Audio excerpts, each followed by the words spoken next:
Good afternoon, you are welcome to perfect children academy.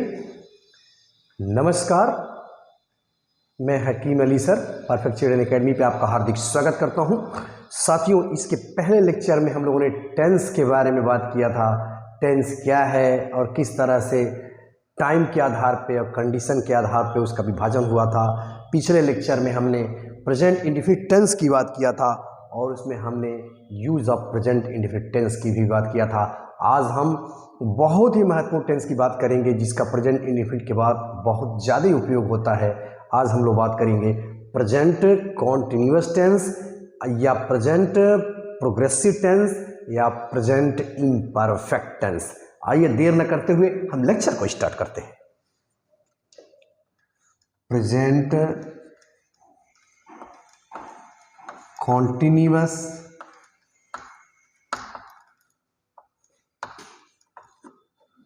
या present imperfect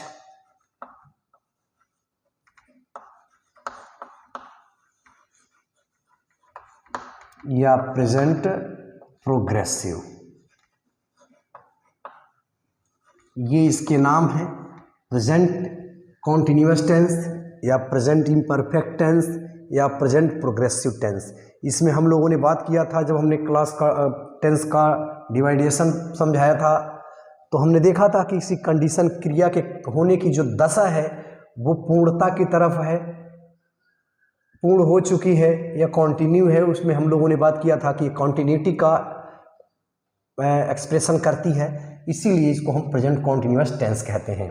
Hindi वाक्यों को अगर आप देखेंगे तो हिंदी वाक्यों की इसके पहचान की बात जहाँ तक करेंगे, पहचान में आप देखेंगे कि रहा है, रही है, रहा है, रही है, रहे हैं, रहा हूं, रही हूं।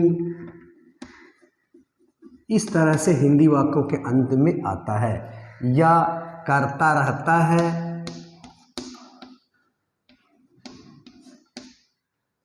तो ता रहता है, ते रहता है, ती रहती है। इस तरह से भी इस टेंस के हिंदी वाक्यों के अंत में आता है। एक बात का जरूर ध्यान रखेंगे कि हिंदी वाक्यों की जो बनावट होती है वो देवनागरी लिपि में है और अंग्रेजी की जो लिपि है वो रोमन लिपि है। इसीलिए जैसे हिंदी है ठीक वैसे ही आप इसको नहीं बना सकते हैं। इसको बनाने के लिए आइए हम लोग बात करते हैं। ये तो हमारी हो गई पहचान कि रहा है, रही है, रहे हैं, रहा हूँ, रही हूँ। इस तरह से प्रोग्रेसिव का बोध होता है, यानी पता चलता है कि कार्य जारी है, कार्य के जारी रहने का बोध होता है। इसीलिए इसको प्रेजेंट कॉन्टिन्यूअस टेंस या प्रेजेंट इम्परफेक्ट टेंस कहते हैं या प्रेजेंट प्रोग्रेसिव टेंस के नाम से जानते हैं। तो ये तो हमारी रही पहचान। अब हम लेते हैं सिंपल सेंटेंस। हमने अफर्मेटिव सेंटेंस में बात किया था कि affirmative sentence further divided into two parts, that is simple और पॉजिटिव और affirmative. Assertive sentence further divided into two parts, that is simple, affirmative और पॉजिटिव एंड नेगेटिव सेंटेंस। हम लोगों ने बात किया था कि असर्टिव सेंटेंस जो है दो भागों में बढ़ जाता है, जिसकी हम लोगों ने बात की थी, सिंपल सेंटेंस की बात की थी। आइए हम लोग सबसे पहले देखते हैं अफर्मेटिव सेंटेंस। हम पहले पार्ट को देखते हैं, अफर्मेटिव या इसी को हम कहेंगे सिंपल या इसी को कहेंगे पॉजिटिव, क्योंकि आप जानते हैं कि इसमें किसी क्रिया के होने की बात होगी, नहीं की बात नहीं आएगी। तो देखिए पॉजिटिव वाक्यों में सिंपल सेंटेंस को हम कैसे बनाते हैं। तो अभी आपने प्रेजेंट इंडेफिनिट टेंस पढ़ा था, तो इसमें कर्ता ही लेते हैं, तो यहाँ भी कर्ता ही है, सिर्फ क्रिया और सहायक क्रिया, इसमें क्रिया का रूप बदलेगा, सहायक क्रिया का रूप बदलेगा, बाकी सब सारी चीज़ें वैसे ही होती हैं। हाँ, सेंटेंस दर सेंटेंस हम लोग आगे जैसे जैसे बढ़ते जाएंगे तो हमने प्रेजेंट इंडेफिनिट में जैसे देखा था कि सेंटेंस के हिसाब से काफ़ी उथल पुथल होता है। सिंपल में देखते हैं कि सहायक क्रिया कहाँ होती है, फिर हम नेगेटिव में इंटरोगेटिव में जाते हैं तो रूप बदल जाता है, और यस या नो रिपीट क्वेश्चनों में, WH क्वेश्चनों में काफ़ी उथल पुथल होता है। तो ये सारी चीज़ें इसमें आइए ध्यान देते हैं। तो सबसे पहले देखें सहायक क्रिया जब आप लेंगे, इसमें देखें जब अफर्मेटिव लेंगे या सिंपल सेंटेंस लेंगे, इसमें किसी क्रिया के होने की बात होगी, तो इसको हम लोग सबसे पहले रखते क्या है, एक मैथमेटिकल स्ट्रक्चर में यहाँ रखता हूँ। देखिए सबसे पहले आपको सब्जेक्ट रखना है और is am are according to the subject, कर्ता के अनुसार इज एम आर में से कोई एक रखेंगे और क्रिया का पहला रूप रखेंगे और प्लस इसमें आईएनजी जोड़ देंगे। ये इस तरह से क्रिया का पहला रूप आईएनजी, यानी एक तरह से कहें फोर्थ फॉर्म, इसको मान सकते हैं, लेकिन ये होता है प्रेजेंट पार्टिसिपल का एक रूप होता है प्लस ऑब्जेक्ट। ये हमारा एक जनरल सा स्ट्रक्चर है। आइए हम इसको देखते हैं उदाहरण के माध्यम से कैसे बनाएंगे। जैसे हम एक वाक्य लें, वह स्कूल जा रही है, जा रही है। अब इस वाक्य को देखें तो क्या हो जाएगा, सबसे पहले हम कर्ता रखेंगे और याद रखिएगा ही सी इट तथा एक वचन संज्ञा जो कर्ता होंगे, राम श्याम किसी का नाम एक व्यक्ति का रखेंगे तो ही सी इट, ये थर्ड पर्सन के प्रोनाउन आप जानते ही हो, था एक वचन संज्ञा कर्ता के साथ जो मुख्य क्रिया होगी, जिस तरह से उसमें आपने पढ़ा था कि मुख्य क्रिया में यस यस जोड़ा जा रहा था, यहाँ दूसरी कहानी है। यहाँ पे ही सी इट तथा एक वचन संज्ञा कर्ता के साथ आपको लगाना है इज का प्रयोग करना है और आई के साथ एम लगाना है। वी यू दे तथा बहुवचन संज्ञा कर्ता के साथ हम आर का प्रयोग करेंगे और क्रिया का पहला रूप आपको याद रहेगा, उसमें आईएनजी जोड़ देंगे, यानी प्रेजेंट पार्टिसिपल का एक फॉर्म होता है या फोर्थ फॉर्म हो जाता है, फिर ऑब्जेक्ट रख देते हैं। इस तरह से इसकी बनावट होती है। तो देखिए इसमें सबसे पहले हम कर्ता को पकड़ते हैं। हम देख रहे हैं कर्ता डूअर, जो कार्य को करने वाला होता है वही कर्ता होता है। जैसे वह स्कूल जा रही है, तो यहाँ क्या हुआ, वह ये कर्ता है, यानी कार्य इसी के द्वारा किया जा रहा है। तो आप सबसे पहले इसकी अंग्रेजी बनाएंगे, यानी सी इज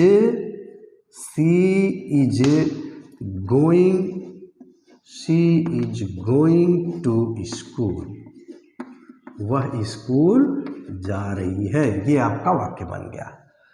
अब हम आई एम का ले लेते हैं। जैसे अब इसी को लिख दूं मैं स्कूल जा रहा हूं, मैं स्कूल जा, अब यहां मैं लिख दूं रहा हूं, मैं स्कूल जा रहा हूं, तो क्या हो जाएगा, सी के जगह पे आई हो जाएगा। सी के जगह पे क्या हम लिखेंगे, आई लिखेंगे। सी की जगह हम लिखेंगे आई और हो जाएगा इज के जगह पे am, I am going to school हो जाएगा, मैं स्कूल जा रहा हूं। अच्छा, अगर इसी को हम चाहे बहुवचन रूप दें तो लिख दें वे स्कूल जा, यहाँ मैं लिख दूं रहे हैं। एक ही वाक्य में मैं इसको समझाने की कोशिश कर रहा हूं ताकि हमारा टाइम सेव हो सके। वे स्कूल जा रहे हैं, हमने मान लीजिए लिख दिया वे स्कूल जा रहे हैं। तो अब हम क्या लिखेंगे, आई के जगह पे दे लिखेंगे। दे हो गया हमारा कर्ता और एम के जगह पे आर हो गया। तो ये हमारा हो गया they are going to school. इस तरह से हमारा प्रेजेंट इंडेफिनिट का सिंपल सेंटेंस कवर हो गया। इस तरह से हम इसको बनाते हैं। अब हम आगे बढ़ते हैं, नेगेटिव सेंटेंस की तरफ चलते हैं। तो अभी इसके पहले आपने देखा था प्रेजेंट इंडेफिनिट में जब नेगेटिव सेंटेंस था तो उसमें सहायक क्रिया के बाद नॉट का प्रयोग हुआ था। तो यहाँ भी आपको सहायक क्रिया के बाद नॉट का प्रयोग करना है, यानी सब्जेक्ट वही रहेगा, कर्ता रहेगा और is am are according to the subject. अभी मैंने बात की आपको रखना है और वहाँ पे इसे डू नॉट या डज नॉट का प्रयोग करते थे तो सहायक क्रिया के बाद नॉट लगाते थे। यहाँ भी नॉट ही लग रहा है लेकिन सहायक क्रिया चेंज हो जा रही हैं और क्रिया का यहाँ फोर्थ फॉर्म में लिख दे रहा हूँ, यानी क्रिया में आईएनजी जोड़ देते हैं प्लस ऑब्जेक्ट हो जाता है प्रेजेंट पार्टिसिपल का रूप। ये हमारा जनरल सा एक मैथमेटिकल स्ट्रक्चर है। आइए एक वाक्य लेते हैं, जैसे वह बाजार जा रहा है, नहीं जा रहा, नहीं की बात हम लोग कर रहे हैं। वह बाजार नहीं, मान लीजिए हम नेगेटिव ले रहे हैं, वह बाजार नहीं जा रहा है, नहीं जा रहा है। तो क्या हो जाएगा, सबसे पहले हम कर्ता लेंगे, कर्ता हमारा वह है, तो इसके लिए ही लगेगा, ही हम लिखेंगे ही हो गया। और आप जानते हैं कि इसके साथ इज लगेगा, he is not, he is not going to school to market, he is not going to market. ठीक है, तो वह बाजार नहीं जा रहा है। इसी को अगर मैं लिख दूं, मैं बाजार नहीं जा रहा हूं, मैं बाजार नहीं जा रहा हूं कर दूं, तो क्या हो जाएगा, आई हो जाएगा, आई, और यहां इसकी तरफ क्या हो जाएगा, एम हो जाएगा, I am not going to market. अच्छा, अगर ये लिख दें, वे सब बाजार नहीं जा रहे, मान लिया रहे कर दूं, रहे हैं कर दूं, वे सब बाजार नहीं जा रहे हैं, यहाँ क्या हो जाएगा, दे और एम की जगह पे हो जाएगा are, they are not going to school. तो इस तरह से हमारा नेगेटिव बन जाएगा प्रेजेंट प्रोग्रेसिव का। अब हम सीधे चलते हैं इंट्रोगेटिव सेंटेंस की तरफ। तो इंट्रोगेटिव में आप जानते हैं टू इंक्वायरी, जांच पड़ताल करना, और वहां हमने बात किया था कि इंट्रोगेटिव सेंटेंस 4 प्रकार के होते हैं, लेकिन मुख्यतः 2 प्रकार की चीज़ें काफ़ी महत्वपूर्ण हैं जो ऑक्सिलरी वर्ब से वाक्य शुरू होते हैं, यानी जिनका उत्तर यस या नो में दिया जा सकता है। यस या नो रिपीट क्वेश्चन की हमने बात किया था और WS क्वेश्चन की बात किया था। तो आइए हम लेते हैं इंट्रोगेटिव सेंटेंस की तरफ चलते हैं। इंट्रोगेटिव का मतलब ही होता है टू इंक्वायरी, जांच पड़ताल करना, यानी पूछताछ करना। अब देखें इंट्रोगेटिव सेंटेंस में होता क्या है, ये पहला कंडीशन ये होगा कि वाक्य क्या से शुरू हो, यानी वाक्य से शुरू हो, वाक्य जो है क्या से शुरू हो, या भी ऑक्सिलरी वर्ब से शुरू हो। तो इसमें क्या होगा, इसी को हम यस या नो रूपी क्वेश्चन भी कहते हैं। इसका बहुत ही महत्वपूर्ण रोल होगा, डायरेक्ट इनडायरेक्ट में हम लोग पढ़ेंगे। तो यस या नो रिपीट क्वेश्चन भी कहते हैं। इसमें क्या करते हैं, सबसे पहले वहां भी आपने देखा था, क्या वह खाना खाता है, तो डज ही ईट फूड आप करते थे। उसी तरह से यहाँ भी है, सहायक क्रिया इसमें सबसे पहले रखी जाएगी, यानी मैथमेटिकल स्ट्रक्चर होगा इज एम और आर में से कोई एक, और सब्जेक्ट रखिएगा प्लस क्रिया का फुल फॉर्म प्लस ऑब्जेक्ट। ये हमारा एक जनरल मैथमेटिकल स्ट्रक्चर है, इसे आप याद रखेंगे। यानी सबसे पहले हम इज एम आर में से कोई एक रखेंगे और कर्ता के अनुसार, यानी कर्ता एक वचन का है तो या ही सी इट है, तो चाहे वो संज्ञा कर्ता हो, चाहे एक वचन का ही सी इट का हो तो इज लगाएंगे और आई के साथ एम लगाएंगे, बाकी सभी के साथ आर लगाएंगे। ये बात ध्यान रखना है। जैसे क्या, एक वाक्य लेता हूं मैं, क्या वह नदी में, क्या वह नदी में तैर रहा है, क्या वह नदी में तैर रहा है। प्रश्नवाचक चिन्ह लगाना बिल्कुल नहीं भूलेंगे इंट्रोगेटिव सेंटेंस में, ये बात का ध्यान में रखिएगा, चाहे वो क्या से शुरू होने वाला हो, अच्छा ये हो। तो देखिए क्या वह नदी में तैर रहा है, सबसे पहले आपको कर्ता पकड़ना पड़ेगा। कर्ता हम देख रहे हैं वह है, तो वह के अनुसार इज या एम में से कोई एक लगाना पड़ेगा आपको। तो आप देख रहे हैं चूंकि इज लगेगा, इज हो गया, सबसे पहले आप इज रखेंगे, इज, उसके बाद से कर्ता रखिए इज ही, और क्या होगा, स्विमिंग, इज ही स्विमिंग,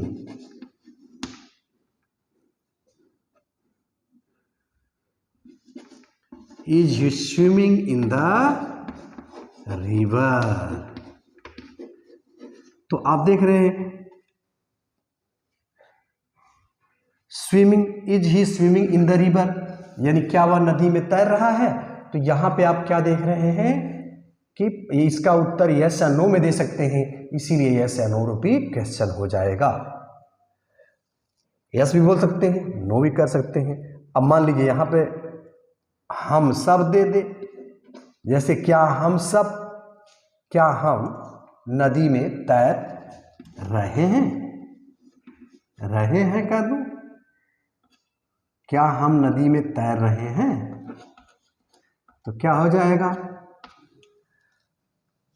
अब एम हो जाए, इज, एम, आर।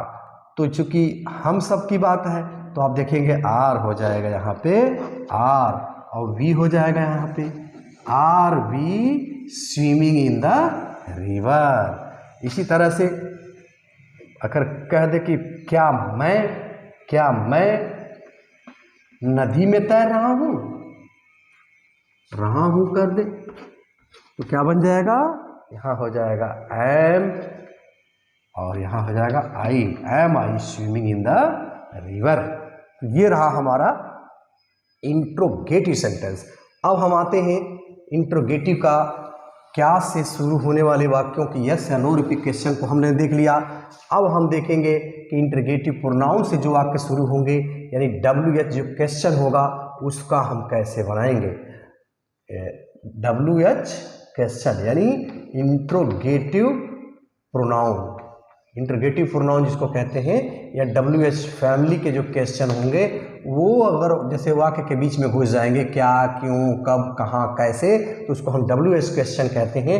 तो उनको हम कैसे बनाएंगे, तो आपने उसके पहले भी वहाँ भी पढ़ा था प्रेजेंटिव में कि उनको सबसे पहले रखते हैं। यहाँ भी आपको क्या करना है, इंट्रोगेटिव क्वेश्चन सबसे पहले पुट अप करना है और उसके बाद से सारा स्ट्रक्चर यही हो जाएगा। जैसे हम लेते हैं, वह यहाँ क्यों आ रहा है,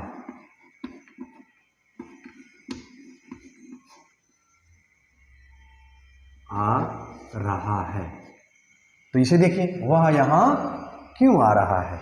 सबसे पहले हम वह के अनुसार, अब सबसे पहले तो हम क्यों की अंग्रेजी रखेंगे, ये हो जाएगा Y,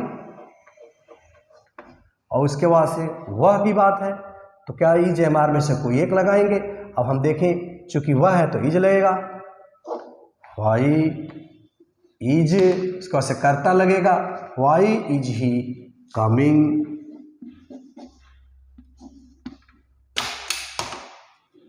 Y is he coming here, वह यहाँ क्यों आ रहा है। तो आपने देखा कि why is he coming here की बात हो रही है कि वह यहाँ क्यों आ रहा है।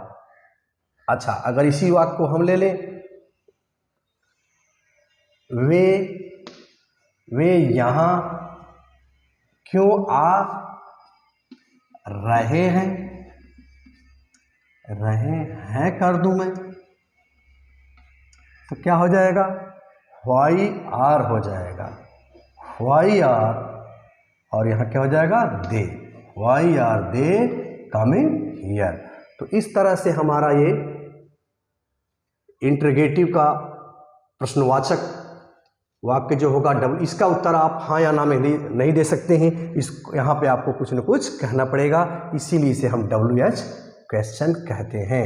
ये बात ध्यान रखिएगा कि सबसे पहले जैसे हम लोग वहाँ कब जा रहे हैं, तो व्हेन, हम लोग वहाँ कब जा रहे हैं, when are we going there.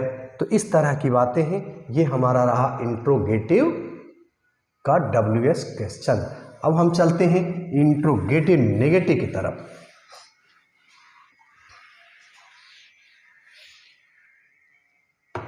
आइए इंट्रोगेटिव नेगेटिव चलते हैं। तो इंट्रोगेटिव नेगेटिव में जब हम लोग बात करेंगे, तो इंट्रोगेटिव नेगेटिव देखिए इंटरगेटिव निगेटिव में क्या होगा, नेगेटिव का मतलब नॉट आएगा, तो यहाँ क्या से शुरू होगा तब भी आएगी बात, और डब्ल्यू एच बीच में आएंगे तब भी। तो क्या से शुरू होगा तो क्या लिखेंगे, नॉट आपको लगाना है, बस ध्यान रखना है कि नॉट कहाँ लगाना है। जैसे क्या वह गणित नहीं पढ़ रहा है,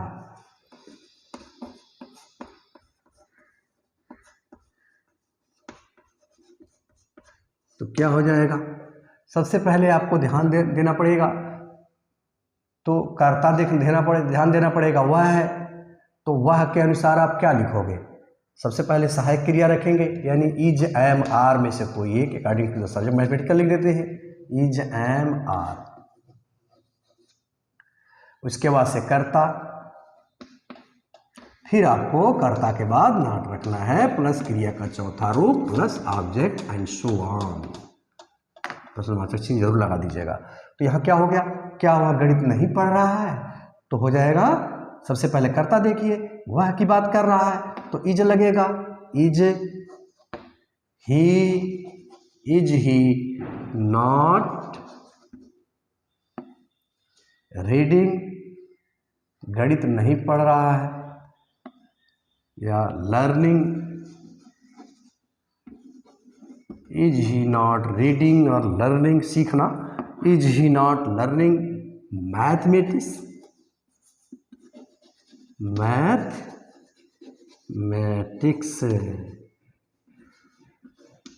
तो ये आप देख रहे हैं। अच्छा, इसी में अगर बहुवचन आएगा, क्या वे लोग, क्या वे सब मैथमेटिक्स नहीं पढ़ रहे हैं, तो हो जाएगा are they not learning mathematics, क्या मैं गणित नहीं सीख रहा हूँ, या क्या मैं अंग्रेजी नहीं सीख रहा हूँ, तो am I not learning English. तो ये हो गया हमारा। अगर इसी प्रश्नवाचक शब्द वाक्य के बीच में आएंगे तो क्या करेंगे आप, WH क्वेश्चन यानी इंटरोगेटिव क्वेश्चन यहाँ रख देंगे सबसे पहले, और बाकी सारे स्ट्रक्चर यही रहेंगे, ये बात ध्यान रखिएगा। तो देखिए, जैसे वह गणित क्यों, अब क्यों हम कर दें, जैसे वह गणित क्यों नहीं पढ़ रहा है, तो क्या हो जाएगा, why is he not learning mathematics. तो ये रहा हमारा इंट्रोगेटिव नेगेटिव। अब हम बात कर रहे हैं, थोड़ी सी बातें और करते हैं। अगर वाक्य में कितना, कितने, कितनी शब्द आते हैं, तो आप जानते हो कि अगर मात्रा बताया जाता है तो कि जैसे कितने, कितने शब्द आया तो इसको क्या बोलेंगे, हाउ मेनी, कितने, हाउ मेनी का यूज करेंगे। और आप जानते हैं कि यह एडजेक्टिव ऑफ नंबर को इंडिकेट करेगा। अब मान लीजिए कितना शब्द दे दिया, कितना, तो ये हमारा एडजेक्टिव ऑफ क्वांटिटी की बात करता है, यानी हाउ मच, ठीक है। और कैसे कभी आता है, कैसे भी वाक्य में आता है, कैसे, तो आप बोलेंगे हाउ। तो इन सारी चीज़ों को ध्यान में रखिएगा। अगर इस तरह के वाक्य आते हैं तो उनको हम कैसे बनाते हैं, थोड़ा सा ध्यान दीजिए। जैसे तुम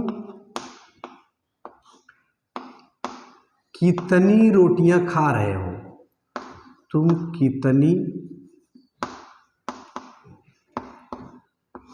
कितनी रोटियां खा रहे हो।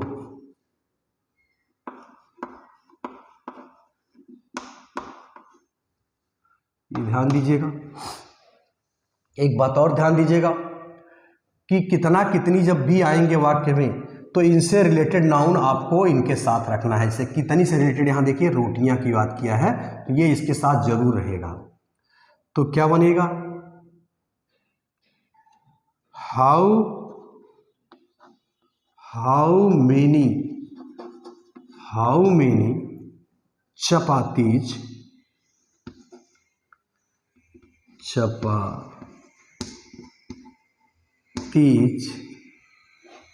Are you eating, how many chapatis are you eating? यह बच्चा कितना दूध पी रहा है? तो क्या हो जाएगा? How much milk, how much milk, इससे रिलेटेड नाउन जरूर इसके साथ रख दीजिएगा। How much milk this child, how much milk is this child, how much milk is this child drinking. तो इस तरह के कभी वाक्य में आते हैं कितना कितनी, तो आपको ये बातें ध्यान रखना है कि रिलेटेड नाउन इसके साथ रखा जाता है। अब हम थोड़ी सी बातें कर लेते हैं, जैसे आईएनजी के बारे में कुछ चीज़ें हम कैसे जोड़ेंगे, थोड़ी सी बातें हम करती हैं कि टाइम ज़्यादा हो जाएगा। जैसे देखिए जैसे मान लीजिए है सी यू एम आई, तो इसमें आप देख रहे हैं कि अंत में ई है, तो इसको हटा करके तब जा करके इसमें आईएनजी जोड़ते हैं। जैसे मान लीजिए या गिव ही ले लिया, तो आप देख क्या रहे हो कि यह अंत में ई है, तो इसमें कैसे जोड़ेंगे? ये हो जाएगा हमारा जी आई वी, ई हट जाएगा, आर आई एन जी हो जाएगा, गिविंग हो जाएगा। ये फोर्थ फॉर्म बनाने के लिए थोड़ा सा ध्यान दीजिएगा। अब जैसे देखें आई और ई अगर दिया हुआ है तो आप क्या करोगे? जैसे एल आई ई लाई, तो लाई मैंने झूठ बोलना होता है, तो आई ई कन्वर्ट हो जाएगा वाई में, इस बात को ध्यान रखिएगा। तो हो जाएगा L Y I N, lying, झूठ बोल रहा है, तो ये ध्यान दीजिएगा। अब थोड़ा सा सिलेबली की बात है। सिलेबली का मतलब वाक्यांश। अब एक सिलेबली होगा मतलब एक वाक्यांश होगा जिस पे दृढ़ता दी जाएगी, तो आप जानते हैं कि वहां पे क्या करेंगे? डबल कर देते हैं, ये बात ध्यान रखिएगा। जैसे बिग है तो क्या हो गया भाई? बिग एक सिलेबली है, यानी एक वाक्यांश है, वाक्य का एक मतलब शब्दांश है, छोटा सा शब्द है, इस पे स्ट्रेस दिया जा रहा है। तो जब इसको आप फोर्थ फॉर्म बदलिएगा तो बी आई जी और इसमें आई एन जी जब जोड़ेंगे तो ये हो जाएगा बिगनिंग, बिगनिंग। तो बेग माने भीख मांगना, बेगिंग हो जाएगा। इस तरह से देखें कट, तो आईएनजी जब इसमें जोड़िएगा तो एक ही शब्द है, वन सिलेबली है, तो इसमें आईएनजी जुड़ेगा तो कटिंग हो जाएगा, ये बात ध्यान रखिएगा। अच्छा, अगर बड़ा सा वाक्य है मानी मोर देन वन सिलेबली है और इस पर स्ट्रेस कोई स्ट्रेस नहीं दिया जा रहा है, तब इसको आप डबल नहीं करिएगा, ये बात ध्यान रखिएगा। जैसे इसको देखें नो स्ट्रेस, आपको कोई स्ट्रेस नहीं देना है, मतलब कोई स्ट्रेस की इस पे बात नहीं आ रही है। जैसे इंटर, तो अब देखिए इसमें इंटर है यानी टू सिलेबल इन है और टर है, तो दो चीज़ें आ रही हैं। जब इसमें आप बनाइएगा इसको तो इंटरिंग हो जाएगा। इसमें आप देखें इसको डबल नहीं किया जा रहा है, इंटरिंग हो जा रहा है। अच्छा, अब जैसे अब स्ट्रेस देंगे, जैसे हीट है तो हीटिंग हो जाएगा यानी डबल हो जाएगा। अच्छा, जैसे मान लीजिए एक शब्द आ गया मोर देन टू सिलेबली आ गया, जैसे रिमेंबर, तो इसमें देखिए क्या है, दो सिलेबली से ज़्यादा है, तो इसमें अब आपको इसको डबल नहीं करना है। तो री हो गया, मेम हो गया, बर हो गया, देख रहे हैं ये तीन पार्ट में बट रहा है। तो यहाँ पे आप देख रहे हैं इस पे स्ट्रेस पड़ रहा है, तो जब इसमें आप आईएनजी जोड़िएगा तो इसको डबल नहीं करना है, ये ध्यान रखिएगा। रिमेंबर। तो ये कुछ बातें रहीं, हम कैसे इसको बदलेंगे। अब हम थोड़ी सी बातें करेंगे use of present continuous tense. देखिए पहली बात क्या है, इंटेंशन की बात हम करें। इंटेंशन, चाहे वो इंटेंशन की बात हो तो या जो है नियर फ्यूचर की प्लानिंग हो, नियर फ्यूचर, और ये बात ध्यान रखिएगा नियर फ्यूचर की प्लानिंग जो होगी उसमें टाइम जरूर दिया रहेगा। जैसे मान लीजिए टुडे हो गया, टुमारो हो गया, नेक्स्ट वीक हो गया, नेक्स्ट ईयर हो गया, इस तरह की चीज़ें दी रहेंगी। तो जैसे इंटेंशन की बात मैं कर रहा हूँ, अगर इंटेंशन यानी इच्छा दिखाई जा रही है मतलब, तो वहां पर भी इस टेंस का प्रयोग किया जाता है। जैसे I am buying A car,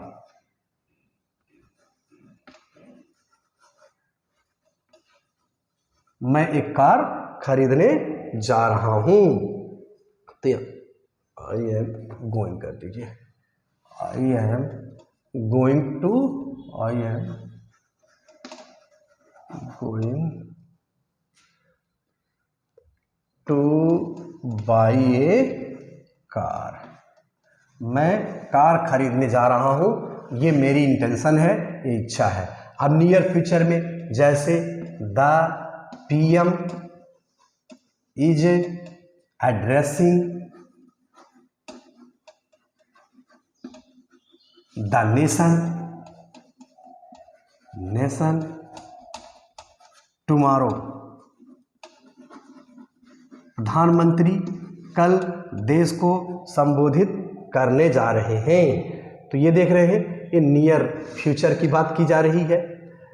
तीसरी बात, हम अभी बात कर रहे हैं, अभी नाउ स्पीकिंग कर रहे हैं, इसी समय कोई घटना हो रही है, तो उसको भी एक्सप्रेस करने के लिए से किया जाता है। जैसे I am teaching, I am teaching, मैं पढ़ा रहा हूँ।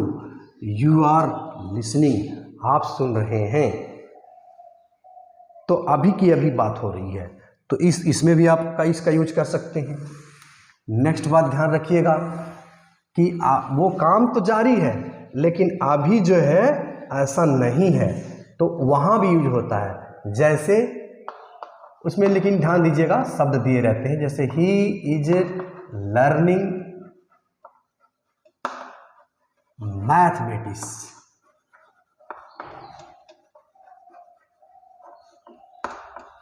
वह गणित सीख रहा है। तो यहां आप देख रहे हैं कि लॉन्ग टर्म में, अभी तत्काल जो बात कर रहे हैं, यानी अभी में कॉन्टिन्यूटी है, यानी सीख रहा है, तो कॉन्टिन्यूटी के एक्सप्लेनेशन के लिए भी ये चीज़ें होती हैं।